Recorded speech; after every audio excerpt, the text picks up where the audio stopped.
quite there yet, but those words they'll regret. Cause I've got something left, and I'm not giving in. I will not let.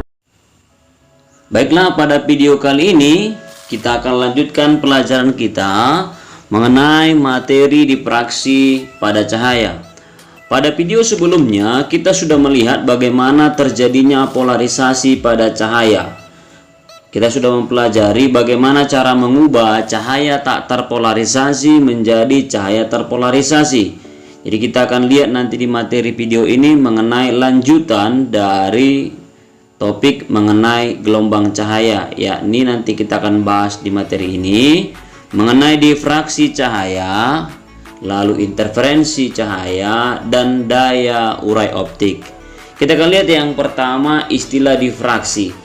Pada pengenalan pengantar materi kemarin kita sudah mempelajari bagaimana pengertian diffraksi itu dikenal dengan nama pelenturan, ya, pelenturan. Jadi bagaimana cahaya juga bisa ikut melentur tergantung kepada medium atau jalan yang dilaluinya. Oke, diffraksi nanti akan kita bagi menjadi dua. Ada yang dinamakan celah tunggal. Jadi celah tunggal itu hanya celah tunggal, artinya lubangnya hanya satu. Menurut prinsip Huygens, tiap bagian celah berlaku sebagai sumber gelombang. Artinya begini, kalau misalkan ini kertas, lalu ini kertas ini, saya kasih lubang. Sudah, saya kasih lubang di sini kecil.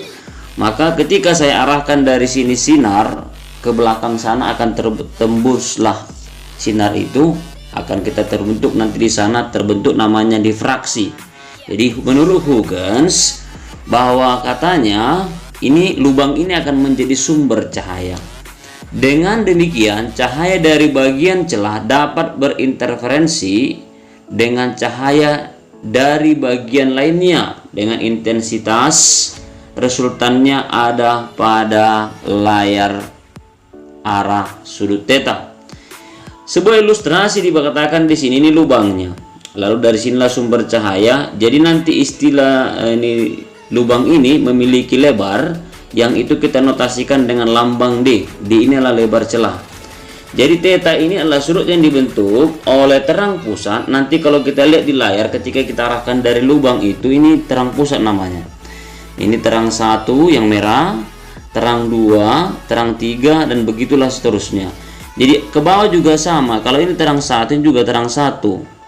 Sudah, ini terang 2, ini terang 2. Lalu ini terang 3, ini terang ketiga.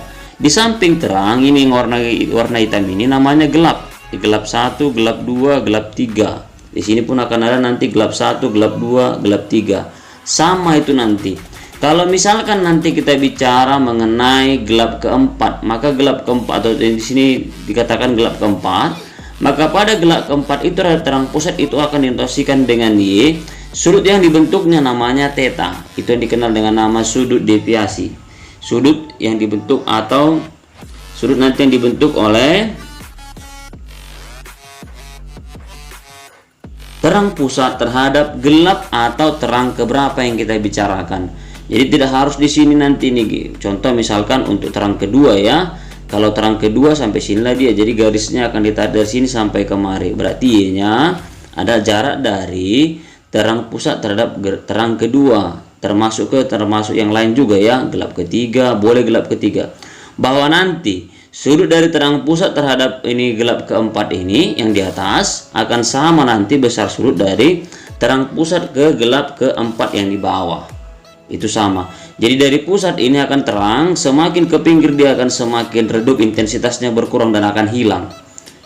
Berlaku juga untuk sisi yang lain. Sebenarnya ini kalau kita praktikkan ini horizontal ya, seperti ini. Ini terang pusatnya. Lalu semakin ke kiri ke kanan dia semakin gelap begitu dia, semakin ke samping.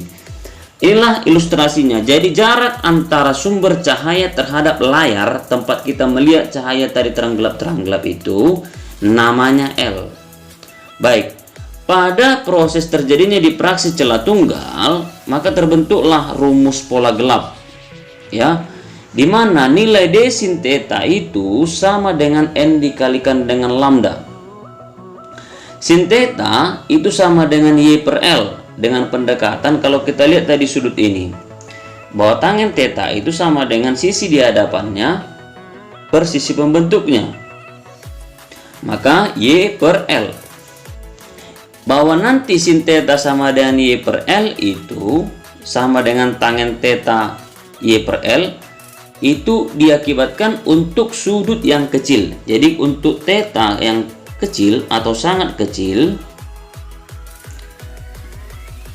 maka nilai sin theta itu akan seperti ini. Nilai sin theta itu besarnya akan sama dengan nilai tangen theta.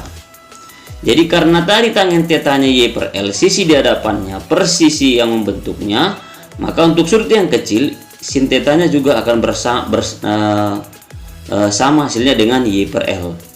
Itu dia ya.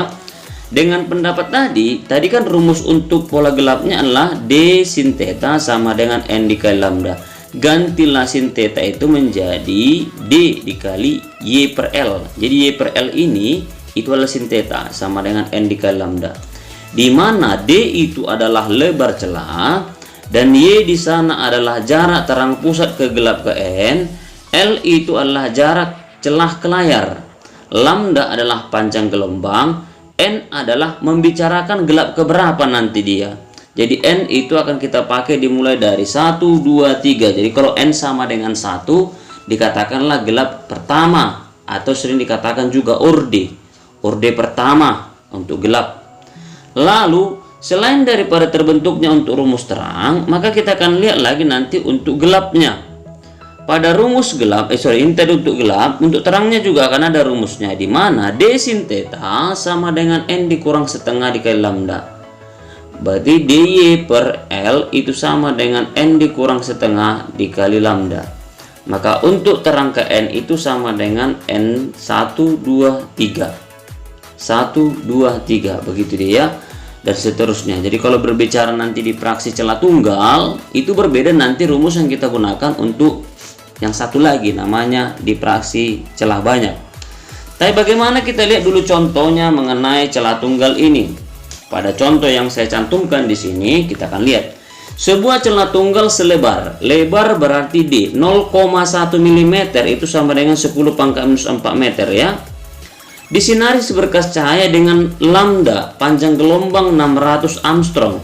1 Armstrong itu sama dengan 10 pangkat minus 10, berarti 6000 Armstrong, berarti 6000 kali 10 pangkat minus 10 dalam satuan meter.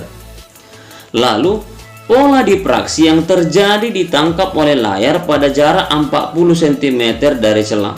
Jadi yang ditangkapnya adalah 40 cm dari celah.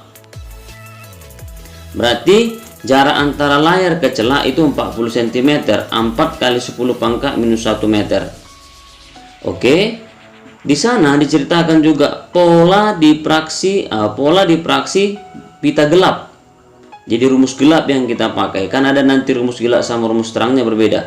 Gelap ketiga, berarti gelap ketiga N-nya sama dengan 3. Maka Y sama dengan D sin theta N dikali lambda. Ini rumus apa? Ini rumus untuk pola gelap. Berbeda nanti untuk pola terang ya. Kalau pola terang dia pakai D sin theta N dikurang setengah kali lambda. Tapi ini untuk rumus gelap, berarti karena dia melibatkan Y dan melibatkan nanti nilai L, maka kita gantilah sin theta-nya menjadi Y per L. Yang karena yang ditanyakan Y-nya, berapakah jarak terang pusat terhadap gelap ketiga itu? Kan Y namanya tadi. Maka DY per L itu sama dengan N dikali lambda. Y sama dengan L lambda N per D kecil. Saya ulangi, jika DY per L sama dengan N dikali lambda, maka Y ini sama dengan L N lambda per D kecil. N-nya adalah 3, lambda 6000 kali 10 pangkat minus 10, L-nya adalah tadi 4 kali 10 pangkat minus 1, per D-nya adalah 10 pangkat minus 4.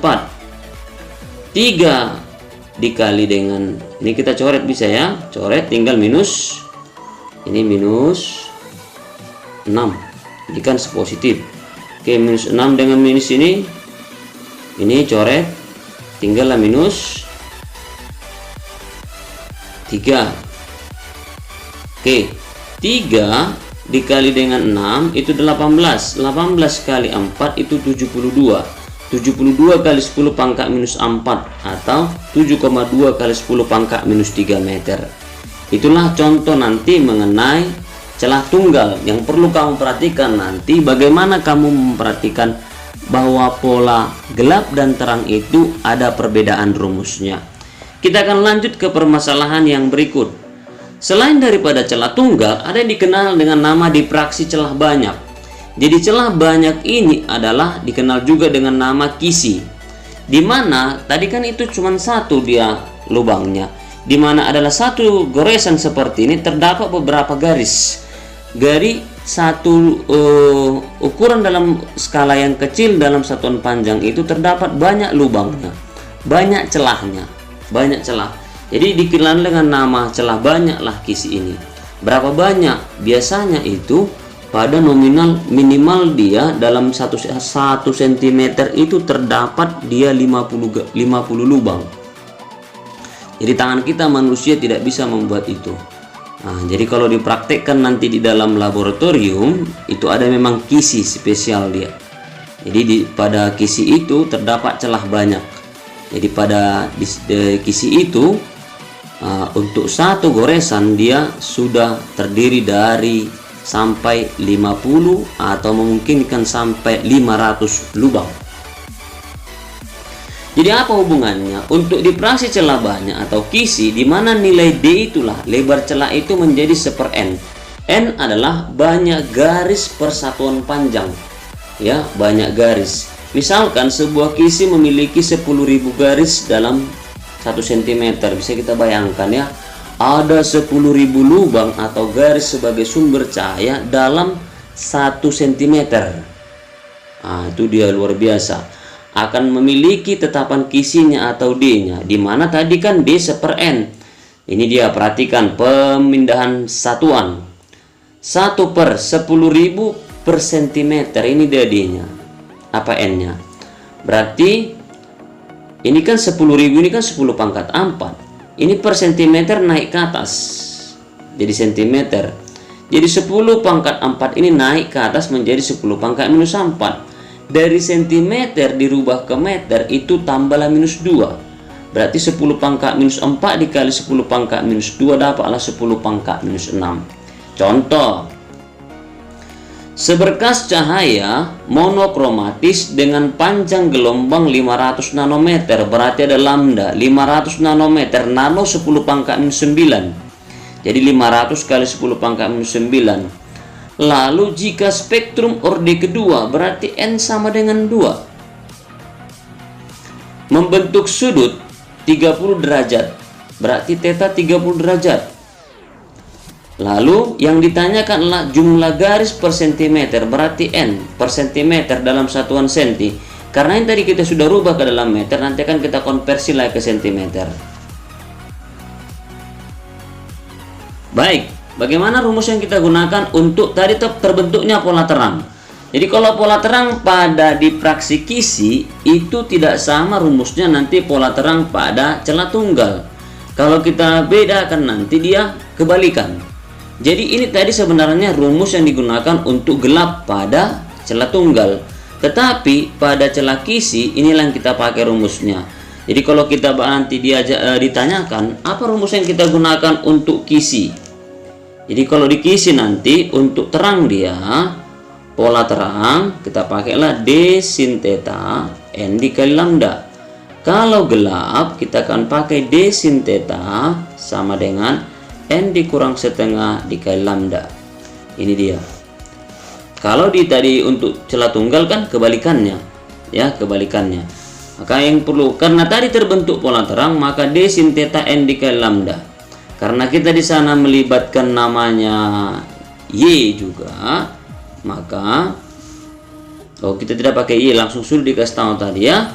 Berarti nilai D dari sini adalah N dikali lambda per sin theta. N-nya tadi 2, lambdanya 500 kali 10 pangkat minus 9. Sinus dari 30 derajat kan setengah.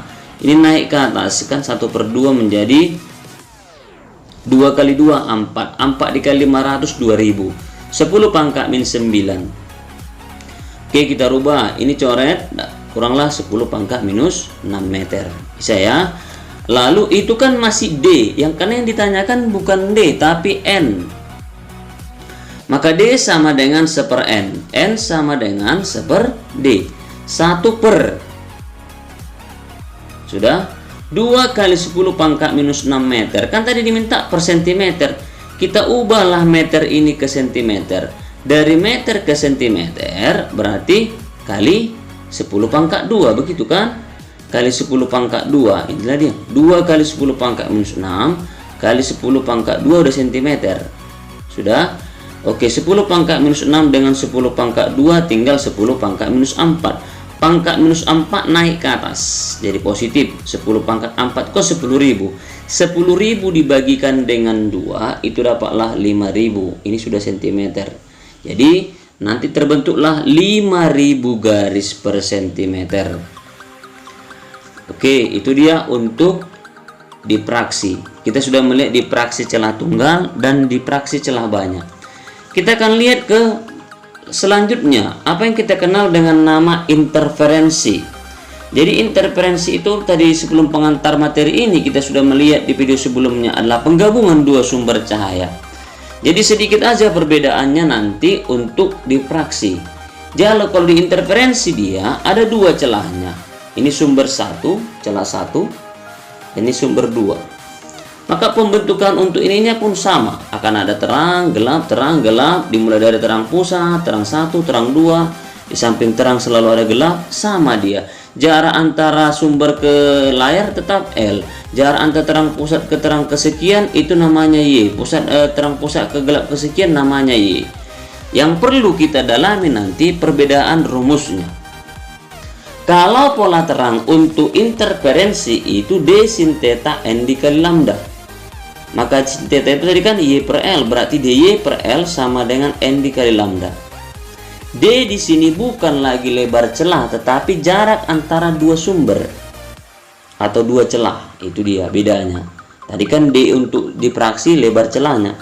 Lalu untuk pola gelapnya D sin theta N dikurang setengah dikali lambda. Maka DY per L sama dengan N dikurang setengah dikali lambda, diganti sin tetanya jadi Y per L. Berarti kesimpulannya apa? Rumus yang digunakan untuk interferensi sama dengan rumus yang kita gunakan dengan yang di kisi. Atau rumus yang kita gunakan di interferensi ini, rumus gelap akan menjadi rumus terang akan menjadi rumus gelap jika kita bandingkan dengan difraksi celah tunggal. Itu kesimpulannya. Baik, kita akan lihat contohnya. Dua celah sempit terpisah. Jadi jarak antara kedua celah tadi D 0,2 mm atau 2 kali 10 pangkat minus 4 meter. Lalu seberkas cahaya jatuh dengan pola-pola difraksi. Jika terang ketiga N sama dengan 3, lalu L-nya sama dengan jaraknya dari ke layar adalah 2,5 mm. 7,5 mm, berarti 75 kali 10 pangkat 4 minus 4 meter. Lalu jarak ke layar 1 meter L-nya. Maka yang ditanyakan di sini panjang gelombang berarti lambda. Terbentuk pola apa? Di sini terkatanya pola terang. Berarti rumus terang D sin theta sama dengan N dikali lambda. Berarti DY per L sama dengan N dikali lambda. Maka lambda sama dengan DY per L kali N. Berarti berapa tadi nilai N-nya? N-nya 2, Y-nya 75 kali 10 pangkat minus 4, lalu L-nya 1 meter, dan N-nya adalah orde ketiga atau terang ketiga. Ini dia. 75 dengan 3 dapat 25, 25 kali 2 50. Minus 4 dengan minus 4 minus 8, berarti 5 kali 10 pangkat minus 7. Atau kalau mau dirubah ke dalam Armstrong pun bisa.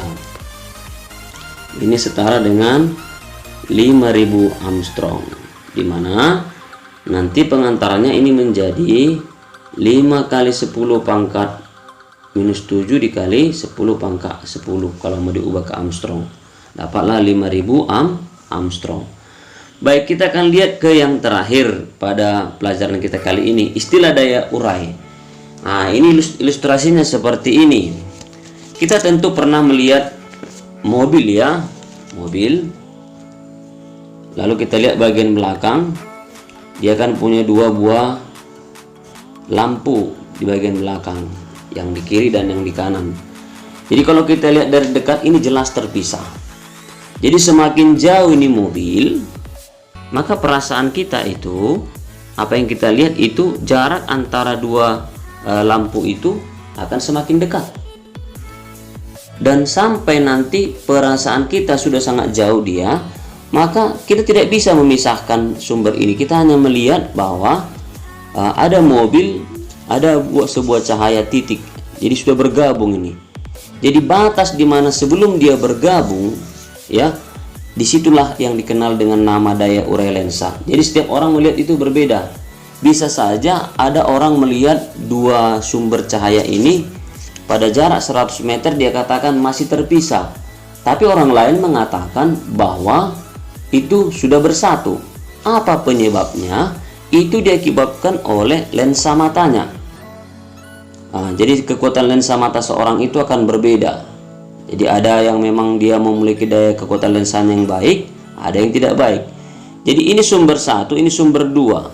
Jadi keadaan terpisah di mata itu sampai sebatas atau sejauh mana? Jauh inilah yang kita kenal dengan L. Baik, bagaimana hubungan nanti untuk semua besaran yang ada di sini? D ini adalah diameter bukan optik atau dikenal juga dengan diameter pupil mata, ya, diameter bukaan mata, ada juga menyatakan seperti itu. Di mana besar daya urai optik itu per L itu sama dengan 1,22 dikalikan lambda per D. Lalu maka yang kalau ditanyakan DM dari sini, DM sama dengan 1,22 lambda dikali L per D. Dengan ketentuan tadi, nilai D itu adalah daya urai, D besar itu adalah diameter bukaan mata, tergantung matanya. Ya, jadi kemampuan maksimum lensa untuk memisahkan dua bayangan benda yang berbeda. Itulah yang dikenal dengan nama daya urai optik. Ini tergantung kepada lensa matanya. Kita lihat satu contoh mengenai daya urai ini.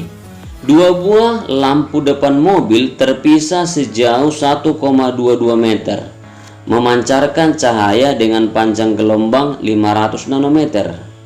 Seorang polisi memiliki lebar celah pupil mata 4,55, itulah dia besarnya. 4,5 mm kalau dirubah menjadi 4,5 kali 10 pangkat minus 3 meter. Lambdanya tadi 500, berarti 500 kali 10 pangkat minus 9 meter karena nano. Lalu DM-nya adalah 1,22, jarak pisah kedua lampu. Baik, yang ditanyakan adalah seberapa jauhkah orang itu bisa melihat bahwa kedua cahaya tadi masih dalam keadaan terpisah. Ya, oke, berarti L yang ditanya. Jika DM sama dengan 1,22 per D dikalikan lambda, maka L sama dengan DM dikali D per 1,2 dikali lambda. DM 1,22, 1,22 nya coret, tinggallah D per lambda. D nya adalah tadi 4,5 kali 10 pangkat minus 3. Lambdanya 500, kita sederhanakan. 4,5 itu kan bisa kita rubah menjadi 45 minus 4 kan, dari minus 3. Lalu 500 nya coret, tinggallah minus 7. 5 kali 10 pangkat minus 7. 9 kali 10 pangkat 3 dari mana? 45 dibagi 5 itu dapatlah 9. Maka 9 kali 10 pangkat 3. 9 kali 10 pangkat 3 itu setara dengan apa? 9 kali 10 pangkat 3 itu setara dengan 9000 dalam satuan meter. Atau kalau kita konversi pun berarti orang itu masih bisa melihat dua cahaya tadi masih dalam keadaan terpisah sejauh 9 km. Sama nggak yang dilihat dengan orang yang lain? Bisa sama asal diameter bukan matanya sama. Tetapi kalau berbeda dia pasti berbeda. Kalau misalkan diameter bukan matanya lebih kecil dari sini, maka ini akan semakin dekat. Tapi kalau lebih besar dari sini, lebih besar dari 9 km lah, dia bisa lihat masih kedua cahaya ini masih dalam keadaan terpisah. Baik, itu saja penjelasan materi kita untuk video kali ini. Ada dua topik tadi mengenai difraksi, interferensi, ditambah nanti dengan daya urai optik. Sampai jumpa kita ke video berikutnya untuk materi baru bab berikutnya mengenai cahaya juga ya, tapi kita akan melihat ke pemantulan dan pencerminan. Baik, itu saja penjelasan kali ini. Sampai jumpa di pelajaran berikut. Semoga kita dalam keadaan sehat.